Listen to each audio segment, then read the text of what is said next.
আসসালামু আলাইকুম রহমতুল্লাহ। বাংলাদেশের বর্তমান পরিস্থিতি খুব ভয়াবহ। আবারও শুরু হয়েছে দরপাকড়, মানুষ সবাই রাস্তায় নেমে আসছে।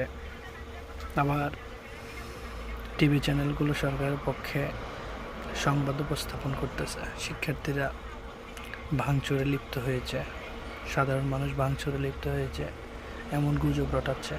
বাংলাদেশে ইন্টারনেটগুলো বন্ধ করে দিয়েছে, মোবাইল নেটওয়ার্কগুলো বন্ধ করে দিয়েছে, রাশিয়ান ভিত্তিক টেলিগ্রামও বন্ধ হয়েছে, Facebook, WhatsApp, Viber, Messenger, Instagram, YouTube, TikTok সবগুলো বন্ধ করে দিয়েছে। আবার এটা খুবই দুঃখজনক। বন্ধ করে লাভ নেই, ইনশাল্লাহ বিজয় সাধারণ মানুষেরই হবে।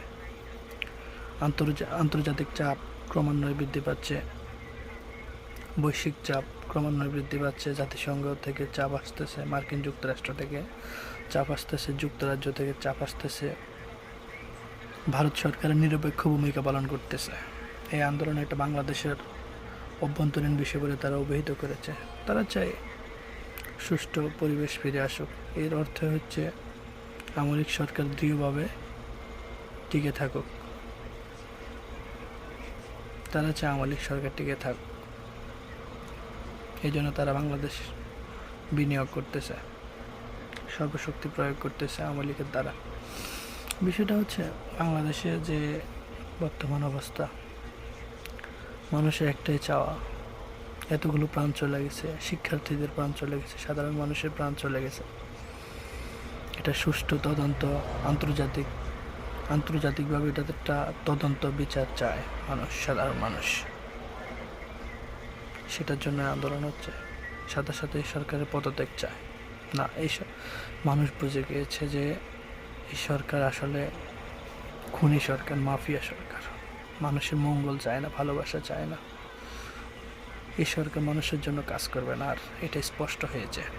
এরই মধ্যে স্পষ্ট হয়েছে যে খুনি সরকার, স্বৈরতান্ত্রিক মনোভাব তার ভিতরে, স্বৈরাচার সরকার, অত্যাচারী জুলুম সরকার। কত হাজার হাজার মানুষ পঙ্গু হয়ে গেছে, সাধারণ মানুষ, শিক্ষার্থীরা পঙ্গু হয়ে গেছে। 200-র উপরে শিক্ষার্থী মৃত্যুবরণ করেছে। এর মধ্যে 30 বছরের নিচে আছে 76%। তরুণ সমাজ, যারা আগামী প্রজন্ম, যারা বাংলাদেশকে নেতৃত্ব দিবে, তাদেরকে ধ্বংস করা, মেধাশূন্য করাই তার একমাত্র লক্ষ্য এবং উদ্দেশ্য, যার ফলে গণহত্যা চালাচ্ছে। আমি বিনীতভাবে অনুরোধ করছি